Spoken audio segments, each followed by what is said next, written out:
Taurus, my earth babies, positive vibes, motivation, inspiration, elevation, love, light, positive energy, goodwill, peace and healing, abundance and prosperity all your way.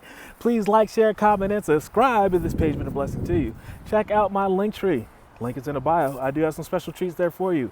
Your word of the day is me. It's all about you. What do you want to do? Have your favorite food, your favorite beverage, do your favorite hobby, activity, go to your favorite place.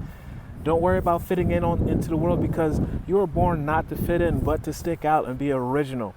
Make sure you leave your mark. Do not worry about what the world says is fun, what the world says is peaceful. What do you like to do? Read, be in your favorite place in quiet, silence, meditate, whatever it is. Make sure that you actually evolve and actually cultivate and embrace your uniqueness. I allow serenity to reign in me, and I love that I had the love that I have for myself incites harmony to settle within my being. I listen to and honor and strive to fulfill the needs of my soul. Therefore, I am going to be fulfilled. And a fulfilled Taurus is an effective Taurus. Love one another. Be kind to one another. Love yourself. I love you too.